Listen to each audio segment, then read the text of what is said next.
What's going on, everyone? So, Bam Adebayo dropped 83 points, which is second most all-time, passing Kobe Bryant. And there's a lot of drama around it. There's a lot of, frustrations around it, which I completely get. I don't mind that somebody passed Kobe Bryant. Like, I've seen a lot of people be like, oh, you should have, just had a respect for Kobe. Like, Kobe wouldn't want that. Like, if you're a Kobe fan, we all know the famous Jordan story. We all know that. Like, Kobe be furious if you had a chance to go get, like, Kobe wouldn't do that for you. So why would you do that for him? Right? Like, it's the famous Jordan line. It's the famous Kobe line. Kobe wanted that title, right? Like, again, Phil Jackson was like, you want it? Go get it. And guess what? He went and got it. Right? So I don't have a problem with somebody breaking the record and passing Kobe. I have an issue with you. It almost feels like we got cheated out of it. Like, everyone saw the game. Like, everyone knows, like, you went all gimmicky in order to get it. That's where the frustration lies. But again, I've talked about that side and those things enough. Question that I've been asked regularly since that, right, is, hey, Tyler, do you think anyone will ever score 81? And my answer is yes. And I do. I like genuinely do. I wouldn't be shocked if somebody does it in the next 10 years. Right? Like, I think at least in our lifetime somebody will do it. Guys are so good offensively now, right? And guys are so good shooting the basketball. And guys are only going to get better and better, right? Like, I can absolutely see somebody like Luka just can't miss and just shooting the lights out.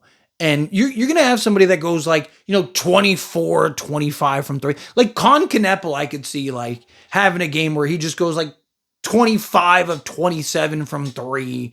And, and then ends up getting a couple free throws and, something crazy like that, right? Like, at some point, somebody is going to do it. And hopefully not in a gimmick way, right? Like, which, again, I've talked about. In hindsight, no one's going to care. No one's going to, outside of basketball purists and, debate channels, no one's going to talk about Bam Adebayo and his 42 free throws and all that. No one's going to care about it. Right? Like, even Kobe, they don't talk about Kobe was ultra efficient, shot 61% from the floor and 54% from three and all that. No, everyone's just dude, Kobe got 81. Right? Guess what everyone's going to say about Bam in 10 years? Man, Bam got 81. Right? So hopefully if anyone gets to 100, it's not in a gimmick manner. Right? The game is just different now.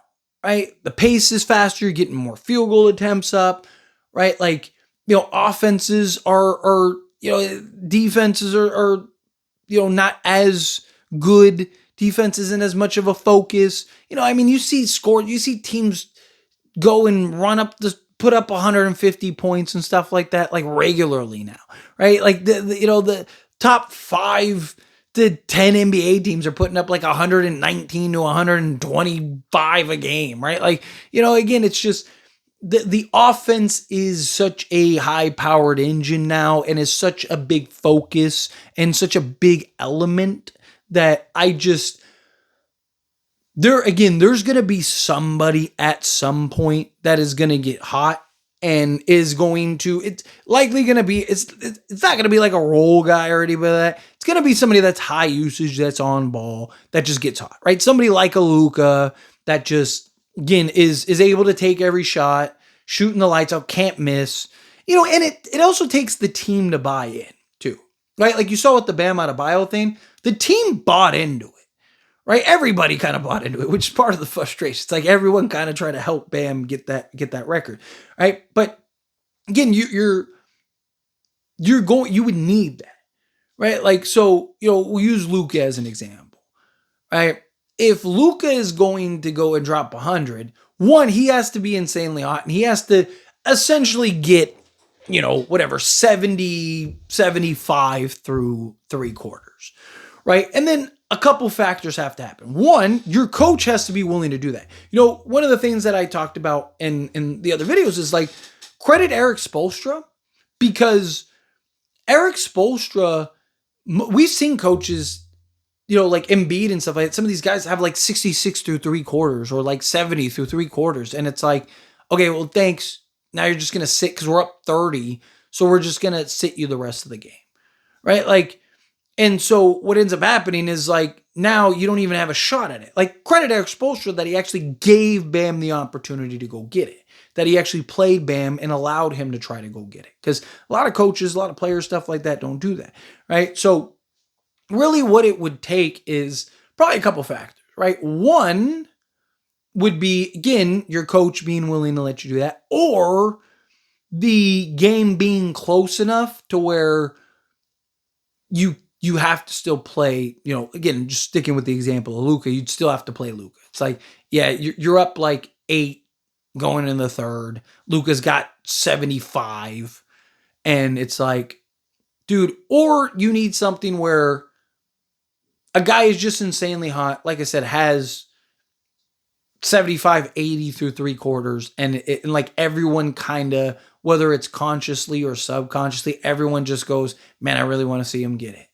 Right? Like, because that's a thing too. Right? Like, like you saw Washington like double and triple teaming Bam and trying to do everything they could stop him. Washington's just a terrible team, right? Like, it's going to be against a bad team. Right, it's going to be against one of these teams that is abysmal, that just can't beat anybody, that's just terrible defensively, and it's going to take the right kind of sequences of events. But that's what it took for this Bam record, right? You had to have the right sequences of events in order for it to happen. Well, you got the same thing. It's the right things started to happen that kind of led to him being able to get that record. It's going to be very similar. You're going to need the right ingredients. And then it's like, wow, like we were actually able to do that, right? Like that's how this is going to play out. That's how this is going to work out.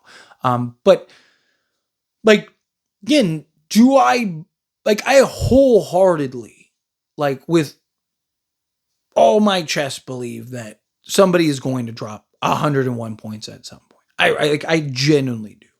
I know a lot of NBA players have said like, no way. Like even, guys like Luka and Dame and stuff like that. Like, they've been like, but I think a lot of that is just kind of, trying to, just trying to do the right, like say the right thing type thing rather than like, you don't think Dame's like, man, I could probably drop 100. I probably could, right? Get hot enough, right? Like, maybe not so much now, but like, prime Dame. I mean, Devin Booker has had like insane games.